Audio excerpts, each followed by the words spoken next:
चलिए बच्चों, फाइंड करते हैं effective rate of interest, time value of money, effective rate of interest.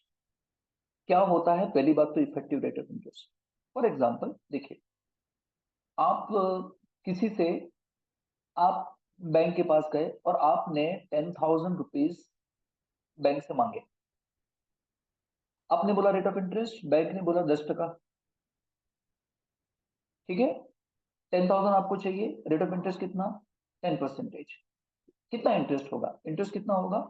1,000 होगा। क्लियर ना? बैंक ने क्या किया पता है?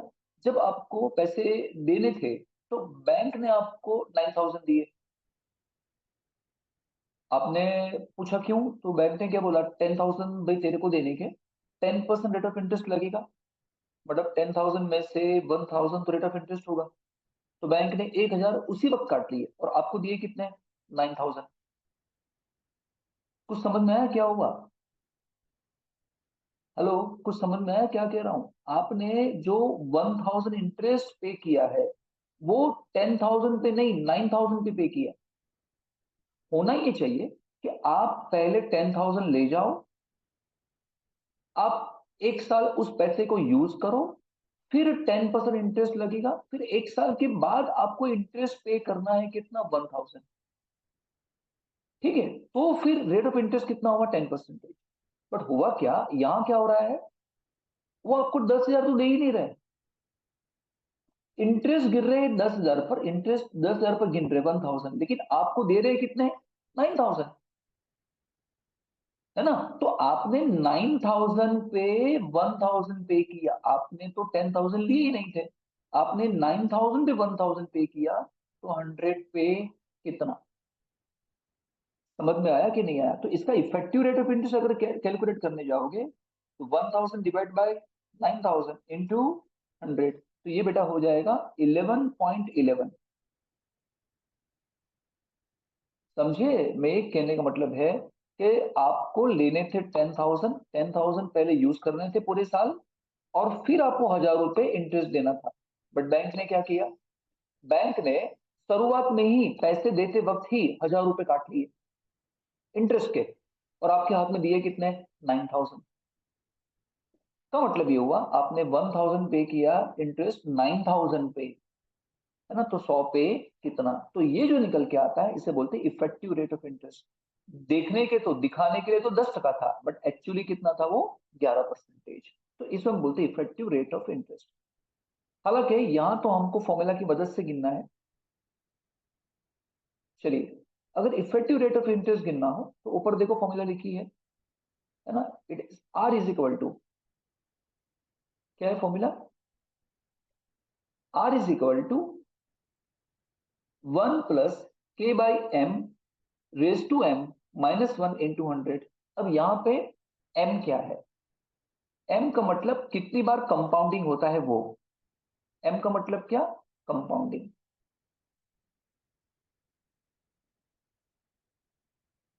अगर क्वेश्चन में बोले कि भाई साल में 2 बार ब्याज को गिना जाता है ना? तो ऐसा बोलेंगे हाफ ईयरली कंपाउंडिंग। क्या बोलेंगे? Half yearly compounding. तो तुम क्या करना, m इज इक्वल टू 2 लेना, क्योंकि साल में 2 बार ब्याज गिना जाता है, और 2 बार ब्याज गिनेंगे, पहली बार ब्याज गिनेंगे, प्रिंसिपल में प्लस कर देंगे, 2 बार कंपाउंडिंग होगा तो। अगर आपको ऐसा बोलेंगे कि क्वार्टरली कंपाउंडिंग, क्या बोलेंगे? क्वार्टरली। तो याद रखना आपको m लेना है, m इज इक्वल टू 4। क्यों m इज इक्वल टू 4? अगर क्वार्टरली कंपाउंडिंग है इसका मतलब क्या? हर 3 महीने में वो ब्याज गिनते हैं, इंटरेस्ट को गिनते हैं, प्रिंसिपल में प्लस करते हैं और फिर से ब्याज गिनते हैं। 3 महीने हो गए, ब्याज गिनेंगे, ब्याज जो आएगा प्रिंसिपल में प्लस करेंगे, फिर से 3 महीने का गिनेंगे, ब्याज जो आएगा प्रिंसिपल में प्लस करेंगे, ऐसा करते रहेंगे। फिर अगर आपको बोले मंथली कंपाउंडिंग, क्या बोले? मंथली कंपाउंडिंग बोले तो m इज इक्वल टू आपको लेना है 12। तो इस तरीके से m की फिगर मिलेगी। चलिए, क्वेश्चन में क्या है? A bank offer 8% rate of interest with quarterly compounding. देख रहे हो क्या बोला? क्वार्टरली कंपाउंडिंग होगा। तो यहाँ वैल्यू क्या आने वाली बताओ? यहाँ पे k जो है आपको कितना दिया? 8%। लेकिन हमको तो 1 रुपए पे फाइंड करना है। 100 रुपए पे 8 रुपए ना, 100 रुपए पे 8 टका इंटरेस्ट, तो 1 रुपए कितना, तो कितना हो जाएगा 0.08 यहाँ हो जाएगा। ये के मिला। फिर आपको फाइंड करना है एम। बोलो क्या बोला, क्वार्टरली कंपाउंड यानी M is equal to 4। What is the effective rate of interest, हम डालने के फॉर्मूला के अंदर R is equal to bracket में 1 प्लस ये हो जाएगा 0.08 डिवाइड बाय एम कितना था 4 रेज टू एम कितना है 4 माइनस 1, एंड फिर इस पूरे, इसके बाद आप क्या करोगे इनटू 100 पूरे कैलकुलेशन हो जाने के बाद। चलिए 0.08 डिवाइड बाय 4 तो ये हो जाने वाला है 1 प्लस 0.08 0.02, ये डिवाइड कर दिया।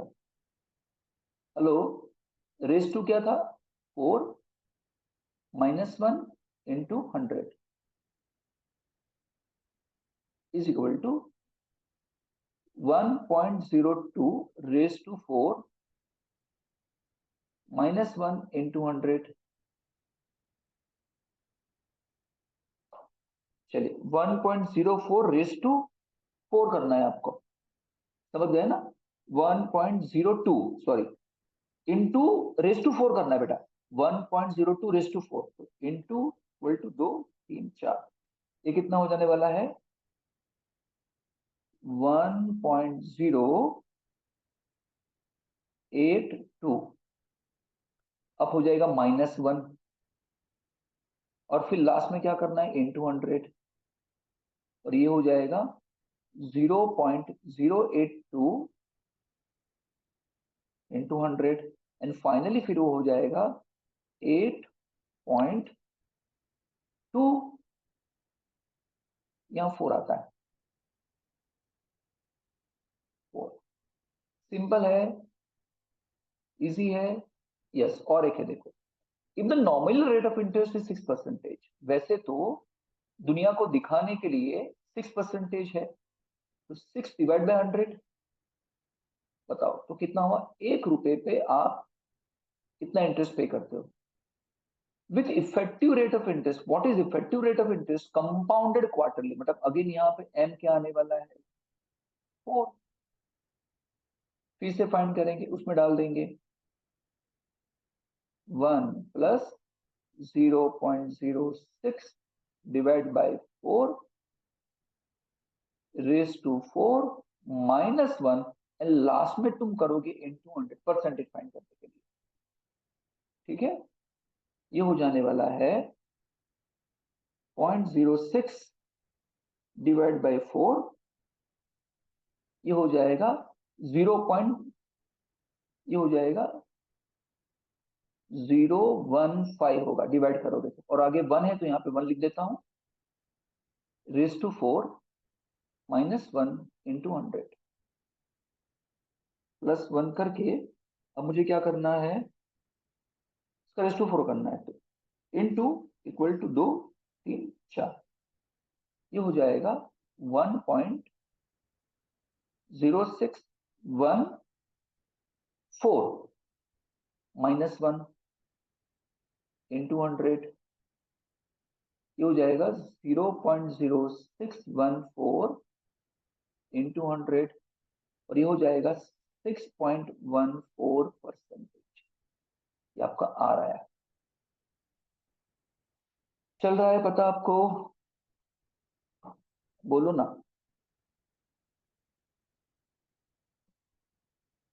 ठीक है, चलिए लास्ट में क्या है, calculate effective rate of interest if with the coupon rate of 12% compounded monthly. देखो क्या बोला है, कंपाउंडेड मंथली बोला है।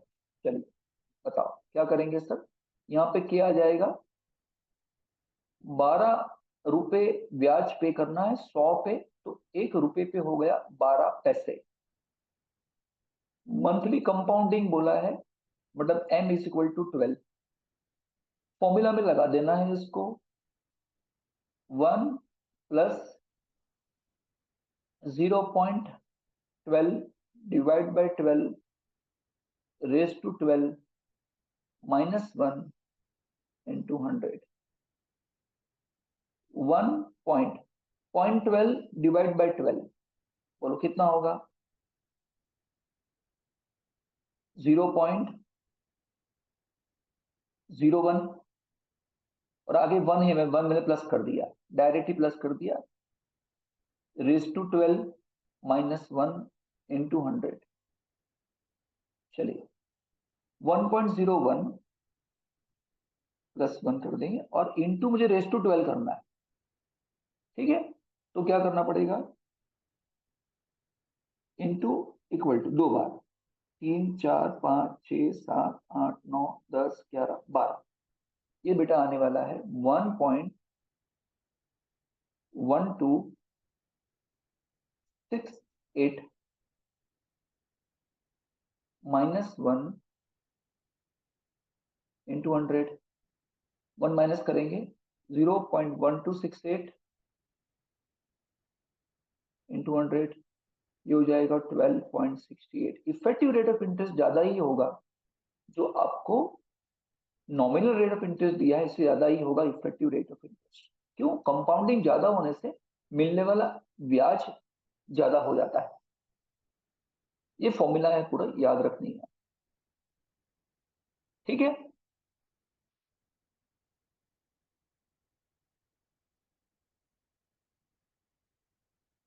चलिए सर, डन।